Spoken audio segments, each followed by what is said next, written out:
What's up, everybody? It's Jordan, and welcome to the Sports Student Hine Show. Today is September 7th, 2021. In this video, I want to be continuing my series doing some record predictions for each NFL team. This one is of the Philadelphia Eagles. And this season, you should not really expect much from the Philadelphia Eagles. They are definitely going to be one of the worst teams in the NFL, in my opinion. Easily a top five worst team in the NFL right now. Probably a top three worst team in the league right now, maybe even top two. But I just do not think this Eagles team is going to be good. You look at their schedule, they have some difficult games. Over half of their opponents are playoff caliber teams. They have, Jalen Hurts as their starting quarterback. Obviously, they traded Carson Wentz in the offseason to the Indianapolis Colts. Jalen Hurts has only started 4 games in Philadelphia, and I'm not seeing anything great from him that makes me think he's going to be this next star with the Eagles. They also traded just a week or so ago to get, former starting quarterback for the Jacksonville Jaguars, Gardner Minshew. I think that was an excellent trade for Philadelphia because if Hurts would struggle, you can put Minshew in there. Maybe they can battle it out. Because honestly, I don't know if Jalen Hurts is going to be the starter by the end of the season. Like, I'm really not sold on him at all. So let's get started with these Eagles picks here. Week 1, they go on the road to take on the Atlanta Falcons. I had them losing this game. I don't think the Falcons are going to be really a good team either. But to me, especially playing them week 1, I think it would be very difficult to, kind of have a game plan for them because they have an offensive minded head coach in Arthur Smith, who's been with the Tennessee Titans for the past several years. Having being a head coach for a new team, with Matt Ryan, Kyle Pitts, Ridley, it's going to be really interesting to see how this Falcons team performs week 1. They're going to have a much different offense compared to last season. And with the Eagles defense not really being good, I think it'll be kind of, they might struggle at times because they don't know how to play against this basically new Atlanta offense. So to start off, they are 0-1.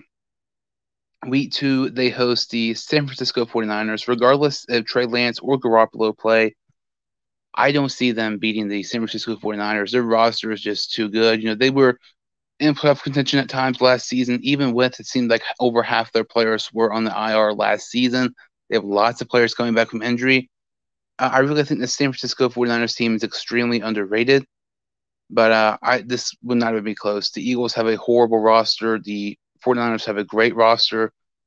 This will more likely be a blowout here.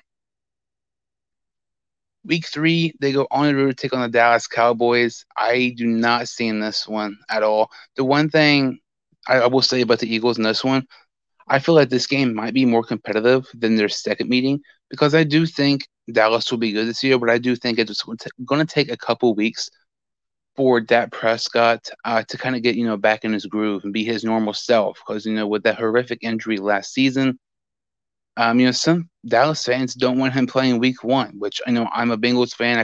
I completely understand because, some people feel the same way about, Joe Burrow.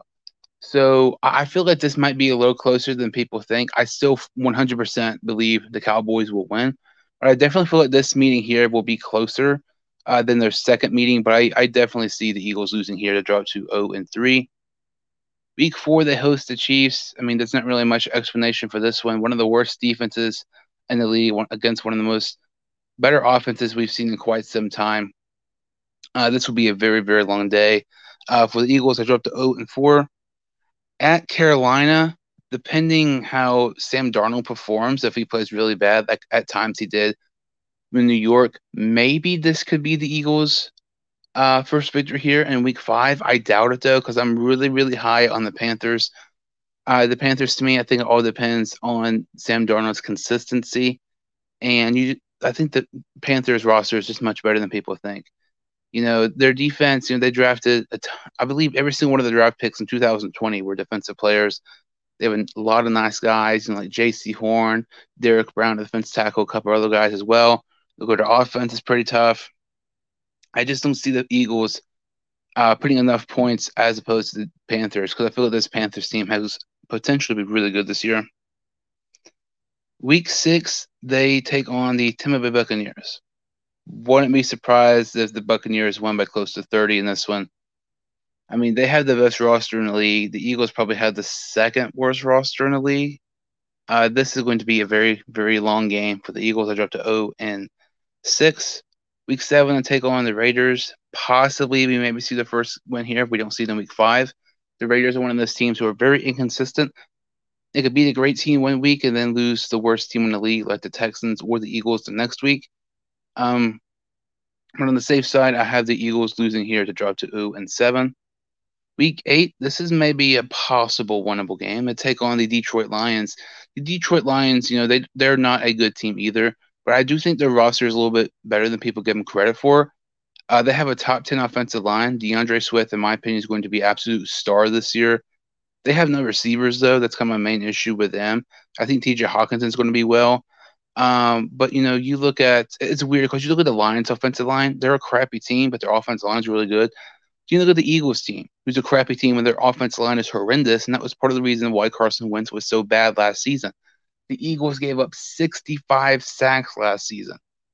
That's over 4 a game. Like, that is insane and unacceptable, and regardless of who your quarterback is, you're more than likely going to be horrible, and your quarterback's not going to be as good when your offensive line is trash and horrendous like Philadelphia's was last season. I have the Eagles losing here in week 8 to drop to 0-8 on the year. As we continue here in week 9, they host the LA Chargers. I have them losing this one. Jalen Hurts and Justin Herbert. It's weird to think that both these quarterbacks are second-year quarterbacks. Justin Herbert, in my opinion, is in contention for the MVP candidate this year, and Jalen Hurts is not a guarantee to be starting by the end of the season. It's really crazy that, these guys were in the same draft class, in my opinion, and they were, close to being in the same round as well. The Chargers are one of the more improved teams, in my opinion, in the offseason. I have the Eagles losing here. That dropped to 0-9. Week 10, at the Denver Broncos. The Broncos, to me, whether it's Teddy Bridgewater or whether it's Drew Lock, I still see the Broncos defeating the Eagles here. The Broncos have an extremely underrated offense. One of the most young, talented offenses in the league that nobody ever talks about. Cortland Sutton, Jerry Jeudy, KJ Hamler, Javonte Williams, Noah Fant. They have a decent offensive line, a good defense. If they can just find their consistent quarterback, I feel like the Broncos are a playoff team. And when you have talent like that, nobody in the Eagles can stop those players. So I just feel like this will be a long game for the Eagles. They drop to 0-10. Week 11, they host the New Orleans Saints. The Saints, to me, are very interesting. They're not going to be good like they were in the years past. Obviously, with Drew Brees retiring, they lost several starters on their defense this past offseason, like Malcolm Brown and Trey Hendrickson. Despite, Jameis Winston's wildly inconsistent, throws at times, they do still have one of the best running backs in the league in Alvin Kamara, a great head coach in Sean Payton. What do the Eagles have to match just something as simple as that? They don't have a defense that can stop Kamara. They don't really have a defense that can stop, Jameis Winston throwing for 400 yards unless he throws some horrible passes that end up in interceptions. I just don't see the Eagles winning this one here. They drop to 0-11. Week 12, road game against the New York Giants. The first one of the season. The Giants have a lot of potential this season, but it all depends on Daniel Jones' consistency.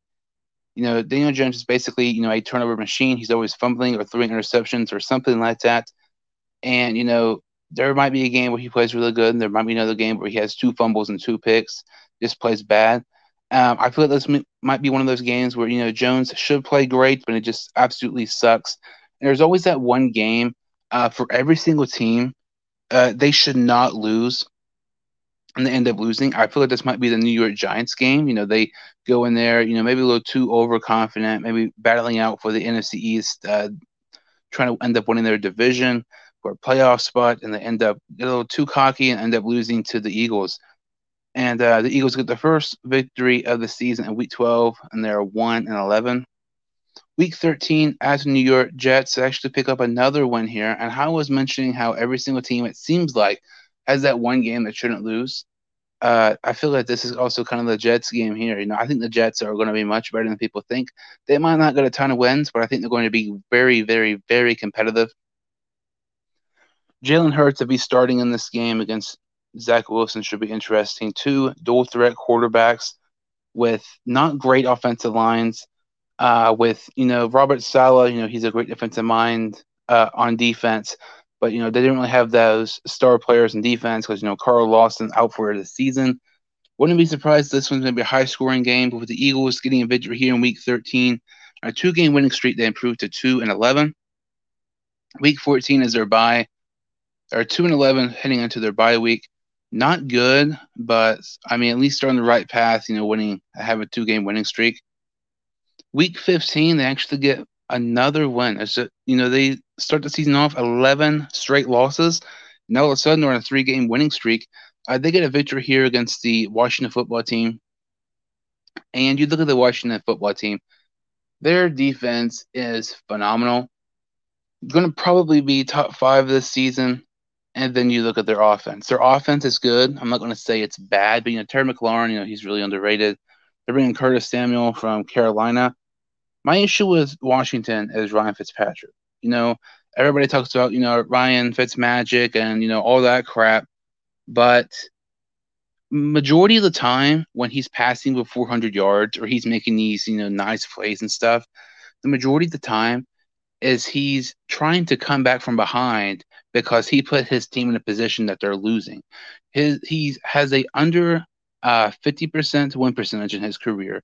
He has started, I believe, 12 seasons with 7 more starts or something like that. He's only had like 2 that were 500 or better seasons at a starter. Like he's horrible when it comes to a starting quarterback winning percentage. Yeah, he can throw for like 400 yards, but he does not win like people think. And it does not matter in the NFL if you go throw for 400 or 500 yards. As long as you get your win, that's what's most important. I feel like Fitzmagic, which to me, I think it's more Fitztragic, will have a bad game here, and the Eagles might end up getting a victory here and improve to 3-11. Week 16, they host the New York Giants. I feel like the Giants, they realize they really slipped up against the Eagles. They'll kind of probably beat them bad here because they realize they should not have lost to them. They're a much better team. They're a much better roster. This loss, they dropped to 3-12. Week 17 at Washington, they end up losing this one. Especially, this one, Washington's going to be playing 110%. They're going to be battling out possibly for a playoff spot. In my opinion, definitely not the NFC East because I don't think they're going to be quite as good as people think. So when I finish it off, they play against the Dallas Cowboys at home. Like I said, I feel like the first meeting is going to be closer than the last one. This one might be the biggest blowout of the Eagles season. If it's either this one or the Tampa Bay Buccaneers game, I don't expect this one to be close at all. But I feel the Cowboys win this one pretty easily because I would say winning this game, they will pretty much clinch the NFC East, in my opinion, for the Dallas Cowboys. This would be a long game for the Eagles. And with that loss, they drop to 3-14, and that is my record prediction for the Philadelphia Eagles is 3-14. My ceiling for them is 4-13, and my floor is 2-15. I just do not think this Eagles team is going to be good this season. I think they're going to be one of the worst teams in the league. Might be the worst team in the NFC. Probably, if I had to guess, they will be the second worst team in the NFL this year. That about does it for this video. Thank you all so much for watching. Like this video and subscribe to the channel. I would greatly appreciate it. And I will see you all next time on the Sports 200 Show.